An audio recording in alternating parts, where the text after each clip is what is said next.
inspirasi ya. Iya. Kalau inspirasi secara pribadi kan memang yang pertama itu mamaku itu nggak tamat SD, terus dia tuh tidak begitu lancar membaca. Nah, banyak aku kira yang belum tahu membaca tapi bisa mengetahui pendidikan lain. Dari ibuku secara pribadi lah yang menjadi inspirasiku. Aku berharap jangan ada lagi yang turut untuk memprihatinkan lagi lah. Gimana Kak? Apa aja yang dipelajari di sini?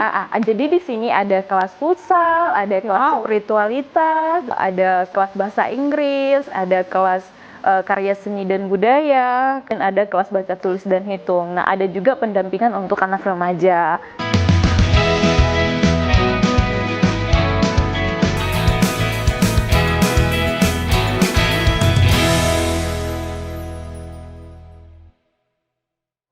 Horas Temendel, welcome back in Naposo Podcast. Dan karena kemarin kebetulan kita baru aja merayakan yang namanya Hari Pendidikan Nasional, jadi sekarang tim Naposo Podcast dan juga Valen ada di Lumban Silintong.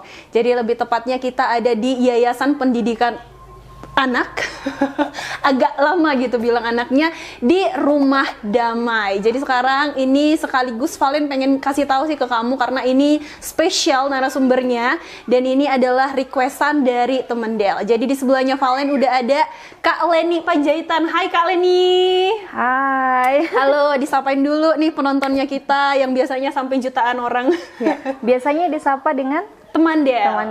Horas Temendel. Oke, semangat sekali ya Kak Leni meskipun udah sore. Tapi ngomong-ngomong Kak Leri Leni sih, Kak. Oh Kak Leri, sorry. Ya, Aduh, nggak apa-apa. agak mirip gitu. Ada N-nya sama R-nya beda tipis ya. Tapi kalau Kak Leri sendiri kelahiran tahun berapa sih Kak? Lahirnya tahun 1997. Oh kita beda 1 tahun. Kirain masih seumuran karena masih muda banget ya Kak.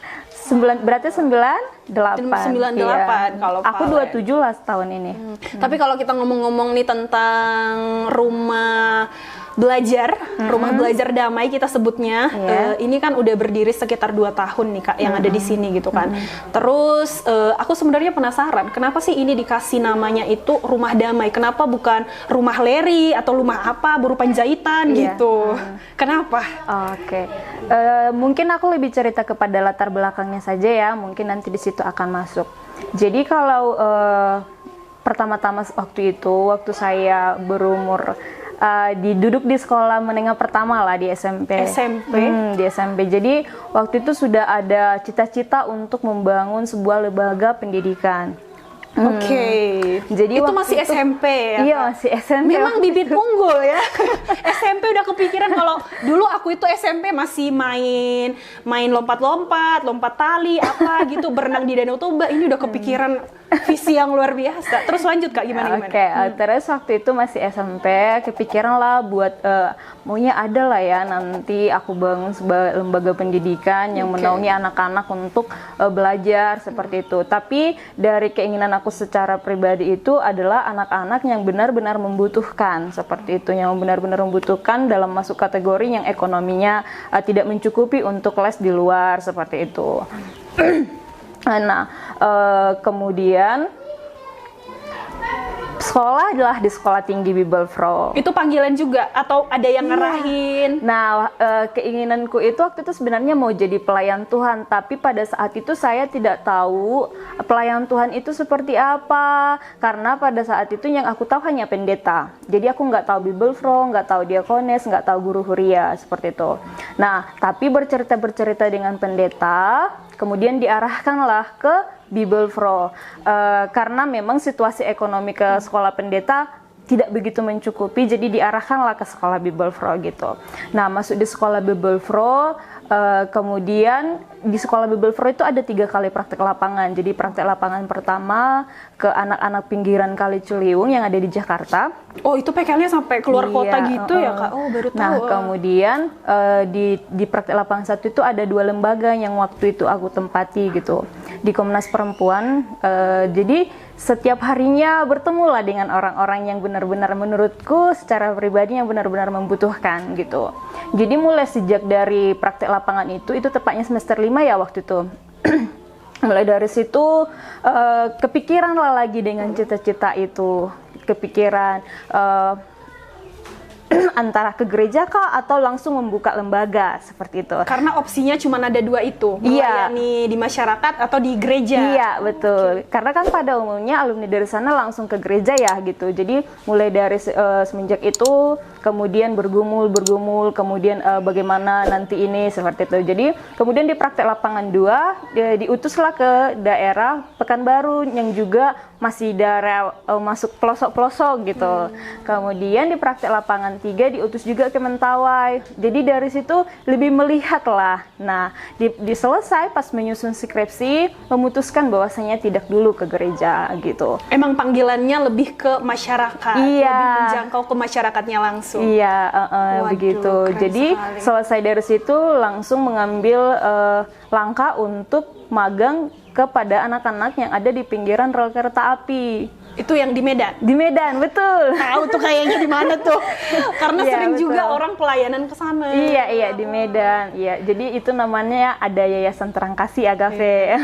Jadi magang di sana, kemudian berbicara dengan founder yang ada di sana, kemudian aku memutuskan untuk resign. Oke. Resign dan mendirikan inilah. Dulu di tahun 2022 ini masih izin dari kepala desa. Nah, di tahun 2023, tepatnya di bulan 3 ini sudah izin dari Kemenkumham. Menjadi Sudah di bawah namanya naungan. Yayasan Pendidikan Anak Rumah Damai. Jadi dulunya namanya Rumah Damai gitu. Bahasa Batak ya. Iya, Rumah Damai. Jadi orang sekeliling di sini pasti taunya damai gitu. Iya, soalnya for your information nih Kak, ini melancong sedikit. Jadi tadi kita sebenarnya nyasar tuh di depan. Iya. Terus opung itu bilangnya, oh rumah damai katanya. Iya. Kita kan sebutnya rumah damai. Iya. Oh baru kepikiran ternyata bahasa Batak gitu. Oh, iya. Damai. Tapi kenapa diganti? Kenapa nggak damai aja tetap? Itu sebenarnya karena di pendaftaran sih. Oke. Pendaftaran aja ada pergantian nama waktu itu. Atau memang harus dikhususkan bahasa Indonesia namanya? Kurang tahu juga ya karena berbicara sama notaris pada saat itu. Oh, Iya. diarahinnya mending damai saja Iya, namanya gitu, ya. iya. Tapi ini kan kakak ngajarnya sama anak-anak di bawah kakak semua. Biasanya mereka manggil kakak Kak Leri juga atau apa gitu, atau tante sekolah minggu gitu. Kak Ada nggak Leri manggil- manggilnya. Kak Leri juga. Iya. Oh, atau di sini ada nggak panggilan khusus untuk yang ngajar? Kakak semua. Kakak semua. Iya. Abang-abang nggak ada. Kalau ada coachnya futsal kan. Jadi manggilnya coach gitu. Coach, bukan Iya, abang gitu bukan. ya. Kirain di sini tempatnya emansipasi wanita gitu, laki-laki disingkirkan dulu. Oh, ternyata ada juga. Kalau datang abang-abang manggil abang juga. Oh, iya ya Kak, wow Iya. menarik sekali. Tapi nih Kak, apa sih yang mendasari kakak membangun rumah belajar ini? Kakak kan udah jauh melancong, bahkan melayani orang-orang yang ada di Mentawai, suku-suku terdalam juga pernah. Tapi kenapa goalsnya tuh memilih untuk melayani anak-anak yang pengen belajar gitu? Kenapa harus anak-anak? Kenapa nggak lansia atau apa gitu? Jadi yang tadi terkait dengan kenapa damai gitu ya namanya ya. Jadi kalau secara pribadi sebenarnya mulai dari sejak kecil sangat menginginkan sebuah kedamaian ya. Sebuah Bukan kedamaian. Kak Leri aja, kayaknya semua umat Semua manusia ya, pengen iya, damai oke, hidupnya. damai ya Iya. gitu. Jadi keinginan itu karena ada latar belakang tersendiri. Jadi ingin damai. Jadi aku kira kata damai itu bisa mencakup dari banyak aspek seperti itu ya, terutama dalam mengikis kekerasan gitu. Nah, kenapa anak-anak? Karena anak-anak aku pikir dia itu lebih rentan terhadap kekerasan. Oke. Kemudian dia bisa dikatakan menjadi manusia-manusia yang dilemahkan, yang di-second class-kan, yang dinomorduakan, yang tanpa didengar suaranya, yang sulit untuk mengambil keputusan. Jadi benar-benar rentan lah seperti itu. Kenapa anak-anak seperti itu? Jadi tadi kan aku kepikiran membangun ini kan pada posisi anak-anak ya masih ya, itu SMP ya, remaja. Jadi aku kira posisi anak-anak, remaja itu benar-benar yang masih rentan di dalam lingkungan gitu. Kemudian di dalam keluarga juga masih banyak kekurangan terhadap konsep pendidikan kepada anak. Aku kira seperti itu dalam kacamataku gitu. Jadi makanya berpikir kepada anak seperti itu. Ada inspirasinya nggak? Kira-kira ini rumah belajar ini inspirasinya dari mana?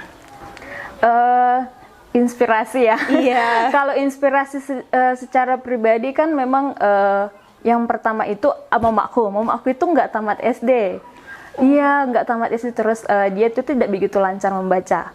Nah, banyak aku kira yang belum tahu membaca tapi bisa mengetahui pendidikan lain, contohnya berbisnis seperti itu ya.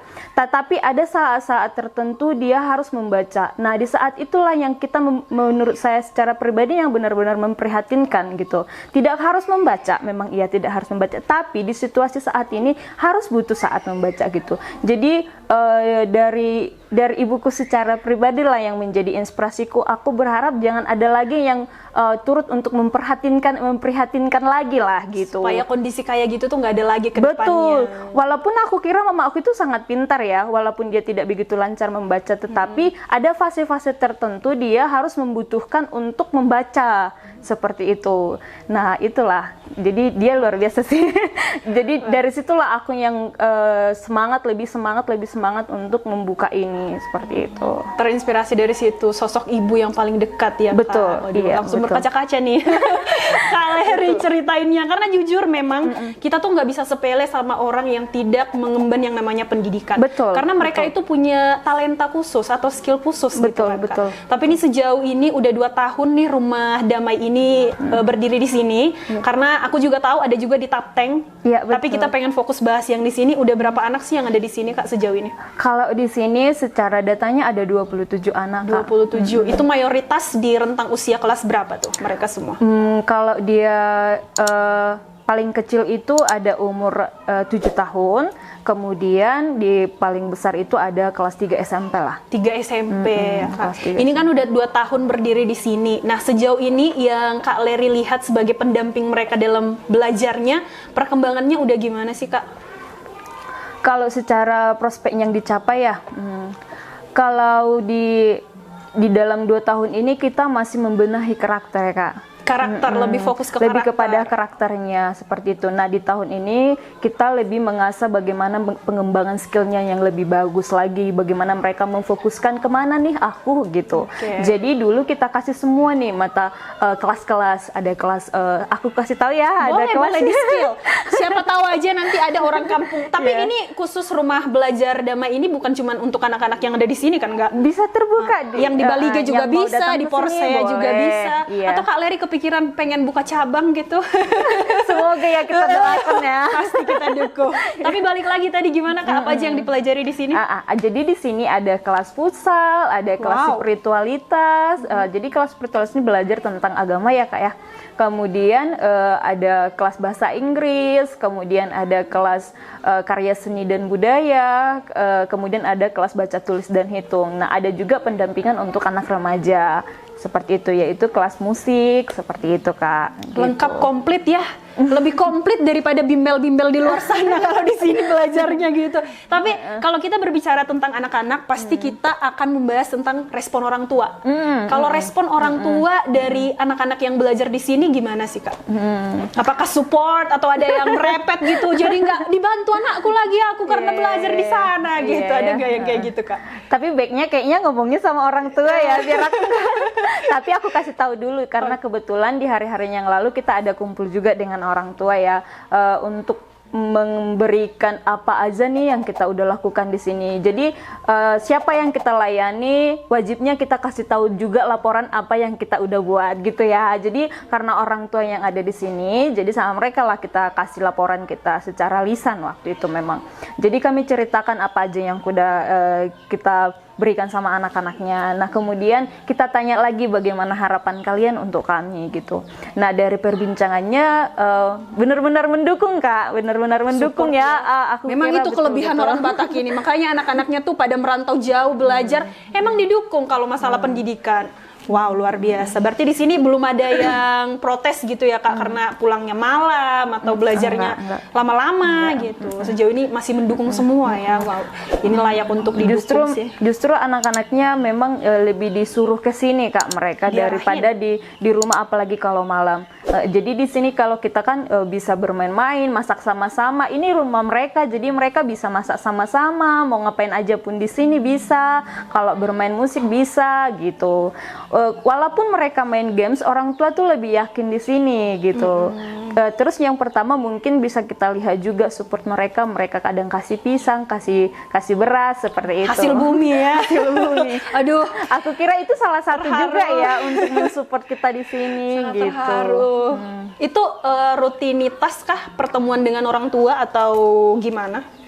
Tidak ada time-timenya ditentukan, tapi kita ada itu seperti doa bersama untuk pelayanan ini seperti itu. Kemudian diskusi bagaimana nih harapan kalian, kan kalian yang kami layani, jadi kalian juga boleh loh kasih harapan sama kami gitu. Biar sama-sama mendengarkan suara masing-masing. Betul, Karena kita betul, juga betul. sebenarnya harus tahu kebutuhan masyarakat di sini tuh Betul. apa aja selain dari segi pendidikan. Karena emang konsepnya emang betul-betul melayani ya Kak Betul. Leri ini ya. Betul. Luar biasa. Masih muda. Aduh, melayani gitu. Itu sebuah pengabdian yang menurut Valen sulit untuk dikerjakan. Karena jujur li kan ini sebenarnya apa ya? Nggak ada yang membiayai. Jadi memang betul-betul dari hati gitu. Kalau sekarang kan orang nyari uang gitu, tapi Kak Leri justru memberikan diri ke masyarakat supaya masyarakatnya berkembang gitu. Oh, luar biasa Kak Leri. Tapi nih kalau ngomongin tadi kan di sini anak-anak biasanya tuh sampai malam. Itu biasanya ada yang jaga kan Kak? Maksudnya Kita ada tinggal pendamping di sini. Kita damping Kalau di sini. ngomongin tentang pendamping nih atau volunteer yang akan mengajar di Rumah Damai ini, pasti dong butuh beberapa volunteer untuk mengajar 25 anak tadi gitu, nggak mungkin cuma satu orang. Itu sejauh ini Kak Leri kesulitan nggak nyari volunteer untuk ngajar di sini? Kalau sampai di sini sebenarnya ada waktu-waktu down ya. Waktu-waktu down kita kesulitan untuk mencari pendamping karena pendamping di sini memang lebih umumnya itu dari mahasiswa sekolah Bible Pro karena mereka ada waktu untuk ke gereja, ada waktu untuk di sini. Jadi ketika mereka mau ke gereja di situlah di posisi itulah benar-benar mencari kayak gitu Kak. Tapi ya puji Tuhan lagi banyak juga dari pemuda setempat yang mau membantu kita di sini untuk menjadi relawan, volunteer seperti di kelas futsal, di kelas baca tulis dan hitung tadi, juga ada di kelas musik seperti itu Kak. Berarti selain orang tua yang mendukung Rumah Damai ini, ternyata anak muda di sini juga Mau turut membantu. iya. Jadi sejauh ini udah ada berapa banyak volunteer tetap yang ada di sini? Atau beda-beda kah setiap periode ngajarnya orang-orangnya atau ada yang itu-itu aja gitu? Kalau yang untuk futsalnya masih itu Kak, mulai dari buka futsal sampai sekarang. Coachnya masih Iya, setia. masih semoga ya. Boleh kita sapain siapa nama coachnya? Siapa tahu nonton nih Kak. Coach David ya. Oh, Coach David, makasih ya udah ngajar anak-anak di sini. Wow. Selain Coach David ada lagi nggak sih yang udah kerja lama di sini? Maksudnya udah ngajar lama di sini? Kalau untuk yang konsen itu aja sih masih Kak. Wow, luar biasa. Iya. Tapi udah berapa tadi jumlah volunteernya Kak di sini? Kurang lebih ada 4 orang lah ya Kak. 4 orang. Oh, berarti itu setiap hari ganti-gantian ngajarnya? Enggak, mereka ada di kelas masing-masing, nangani kelas masing-masing gitu Kak. Oh, berarti pembagian kelasnya ada lagi? Iya. Enggak serta-merta satu hari nih 25 anak kita ajar di sini? Bukan. Biasanya itu per grupnya dibagi berapa orang tuh Kak? Ada grupnya ini ya. Ada temboknya di sana ya?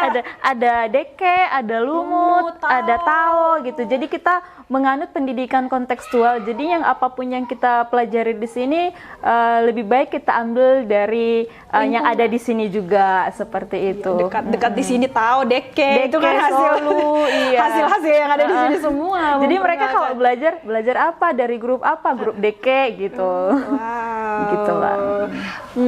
Tapi kita beralih dulu nih, karena dari tadi kita udah ngomongin tentang Rumah Damai, gimana perkembangannya, jumlah anak-anaknya, dan itu benar-benar menginspirasi sih Kak Leri. Makasih loh teman dia udah rekomendasiin Kak Leri. Ini luar biasa sekali insight-nya. Semoga, Tapi nih sebagai salah satu tenaga pendidik, kita bisa sebut Kak Leri adalah salah satu tenaga pendidik di Toba ini. Menurut Kak Leri nih, gimana sih pendidikan atau kondisi pendidikan di Toba ini? Kalau dari point of view-nya Kak Leri, yang sejauh ini udah Kakak amatin. Kalau saya melihat secara pribadi ya, mungkin aku bisa bandingkan dengan beberapa tempat yang aku lihat. Seperti itu mungkin cara untuk melihatnya, posisi bagus atau tidak kita bisa bandingin dengan yang lain seperti itu ya. Kalau secara pribadi memang ini sudah bagus ya, aku lihat sudah bagus. Tetapi ada poin-poin tertentu itu yaitu pendidikan kontekstualnya yang perlu untuk dikembangkan lagi seperti itu. Kira-kira contohnya ini daerah pariwisata, apa yang penting untuk anak-anak ini, jangan sampai mereka menjadi ngontrak di tempat ini gitu. Karena kan pada waktu-waktu tertentu bakal banyak datang ke sini kan, itu kan yang dimau untuk di Toba ini seperti itu ya. Iya, jadi harapannya untuk lebih dimajukan lagi pendidikan kontekstualnya. Mungkin sudah ya di beberapa sekolah bersifat formal, sudah beberapa yang seperti kelas budaya seperti Ada itu tuh. sudah ada, tetapi ada baiknya ada kelas-kelas informal juga yang menaungi anak-anak yang belum bisa untuk membayar lebih banyak lagi, itu lebih terangkat lagi lah maunya, seperti itu sih harapannya gitu. Iya, bisa betul. didetailin nggak Kak? Siapa tahu nih Kadis Pendidikan Toba nonton video ini. Jadi kita menyuarakan, kira-kira itu pendidikan kontekstual tadi yang Kakak sebutin itu apa aja yang perlu ditambahkan di sekolah-sekolah? Yang perlu ditambahkan di sekolah-sekolah. Yes.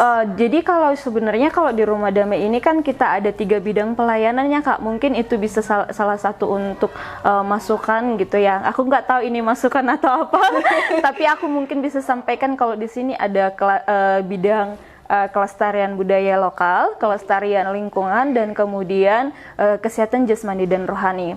Kelestarian lingkungan ini mencakup bagaimana lingkungan ini bisa terlihat indah, kemudian bagaimana kita menjaga ciptaan Allah ini sih. Kalau di dalam bahasa Inggrisnya mungkin bagaimana kita integration of creation lah, bagaimana kita menjaga alam yang diberikan oleh Tuhan ini, jangan sampai kita menjadi penumpang di tempat kita sendiri karena hawa nafsu ada secara personal. Jadi perlu untuk mengkaji itu lagi bagaimana di Toba ini, seperti itu sih aku kira perlu untuk dilihat lagi. Karena jujur tahu nggak sih Kak, kebanyakan orang karena kembali ke pelayanan sebenarnya itu adalah satu ujung tombak yang menurutku adalah kekuatan dari Rumah Damai ini, karena emang di sini orang-orangnya kan mayoritas untuk melayani.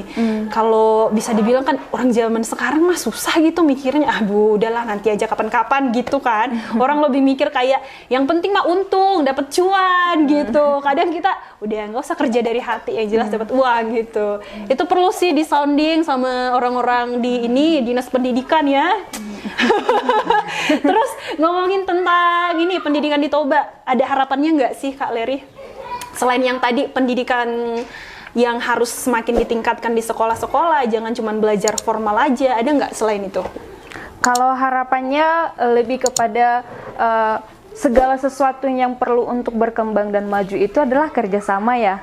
Kerjasama dengan juga dengan orang tua, bagaimana kita perlu untuk mendengarkan aspirasi dari orang tua. Jadi mungkin kalau dinas pendidikan ataupun sekolah-sekolah yang bersifat more formal perlu juga untuk melakukan diskusi bersama dengan orang tua. Seperti itu. Apalagi mungkin ada dari beberapa pelosok yang mungkin teriak akan kesusahan yang mereka alami, tetapi mereka tidak mempelajari bagaimana untuk menyelesaikan masalah dan konflik yang mereka hadapi. Seperti mungkin ada di suatu tempat ya, yang mungkin perlu untuk diriset lagi apa sih yang mereka mau gitu, seperti itu. Jadi perlu untuk gotong royong seperti falsafah-falsafah Batak yang perlu untuk kita bangkitkan lagi, seperti itu. Jangan cuman teori, tapi kita butuh aksi sebenarnya. Kita butuh aksi, jujur. Karena banyak juga keluhan-keluhan dari anak sekolah yang akses ke sekolahnya susah. Betul. Yang jalanan masih berlobang, yang becek-becek, gimana gitu mau sekolah kayak gitu kan. Jadi ini sesuatu yang menurutku perlu sih diobrolin juga kepada orang tua gimana baiknya supaya anak ini bisa mendapatkan pendidikan yang layak gitu kan Kak Leri. Sejauh ini udah 2 tahun nih Kakak mendirikan Rumah Damai. Sebelum kesini ada nggak pengalaman yang lain yang Kakak pernah dapatkan atau yang udah pernah Kakak kerjakan sebelum mengajar di sini? Pelayanan juga dalam yang mirip-mirip dengan Rumah Damai. Seperti tadi yang aku sebutkan itu yang ada di pinggiran rel itu juga seperti itu, seperti ini juga Hampir mirip dengan yang di sini. dengan ini juga seperti itu. Tapi ini sebenarnya beberapa kelas muncul itu karena kita terlebih dahulu melihat masalahnya yang mereka butuhkan, seperti kepada remaja, apa deh yang kalian butuhkan di sini gitu. Kami Kak mau nggak boleh diasah nggak skill kami dalam bermusik. Jadi itu muncul dari mereka juga seperti seperti itu Kak. Tapi tidak jauh berbeda kok dengan beberapa pelayanan. Tapi yang paling diutamakan di sini karena ini adalah daerah pariwisata, lebih kita asah bagaimana mereka untuk mencintai budayanya dan mencintai lingkungannya, serta bagaimana mereka bisa hidup di dalam lokasi ini gitu. Begitu Kak. Bisa survive dan juga ngembangin apa yang ada di sini gitu. Betul, ya, Kak? betul. Tapi kita melimpir dulu nih, kalau ngomong kan tadi Valen udah singgung tentang cuan gitu ya. Kalau menurut Kak Leri sendiri nih, menurut Kakak gaji tenaga pendidik di Toba ini apakah sudah cukup nggak sih menurut Kakak? Pasti tahu lah nominalnya berapa gitu kan. Menurut Kakak itu udah realistis nggak sih segitu gajinya? Gaji. Ya, kita jujur-jujur aja ya. Aku tidak begitu tahu sih sebenarnya kalau soal gaji Kak di Toba ini bagaimana untuk guru ya secara spesifik untuk tenaga ya. pendidik. Sebenarnya memang kalau untuk secara menyeluruh tidak hanya berbicara dengan Toba, kalau untuk guru itu perlu untuk dibangkitkan secara untuk gajinya ya, untuk fee-nya, karena bukan hanya dibilang karena mereka pahlawan tanpa tanda jasa nggak ya bahasanya kayak gitu. Tapi moto itu hanya sebuah moto, kita kalau beli cabai butuh uang gitu ya. Tapi kalau bisa memang tetap kita hargai bagaimana kita tetap dukung bagaimana effort guru itu untuk mengajar seperti itu. Mungkin berupa finansial itu mungkin lebih tepat yang mereka butuhkan seperti itu sih Kak. Didukung juga dari segi ekonomi gitu ya, bahkan dari segi akomodasi, sarana prasarana semuanya tuh harus bersinergi ya bilangnya Kak.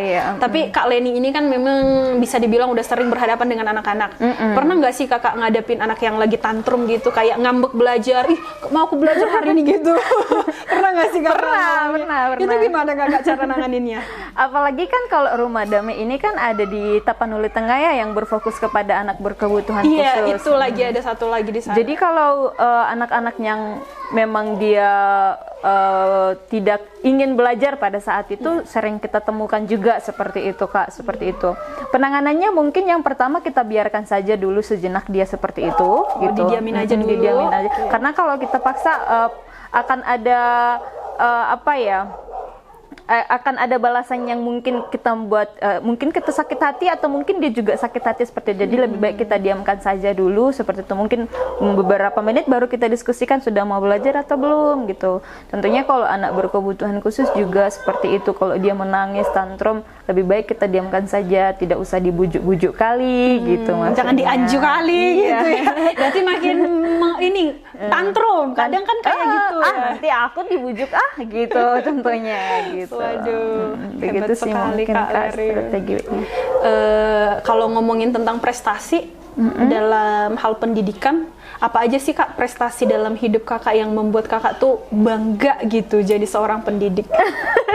Aku bangga nih jadi seorang pendidik gitu. Prestasi. Kalau prestasi aku apa ya? Tidak begitu banyak sih prestasi. Aku cukup. Tapi banyak sekali. Bagaimana ya? Karena kan membangun Rumah Damai ini bukan karena aku hebat dalam intelektual, bukan karena hebat dalam secara materi, karena apa yang aku punya ajanya sih sebenarnya aku kasih gitu. Apa yang aku pelajari itu aja yang bisa aku kasih gitu. Kalau secara prestasi, mungkin ukuran prestasi berbeda-beda ya, secara setiap orang prestasinya apa, tapi aku kira bisa sekolah pendidikan formal yang sudah aku jalani dan aku sudah mendapatkan ilmu, kemudian aku salurkan, itu juga sudah bagian prestasi menurutku gitu. Itu prestasi terbesar sih Kak. Banyak orang di luar sana yang hanya belajar teori tapi ketika praktek ngangengong, nggak ngerti apa gitu.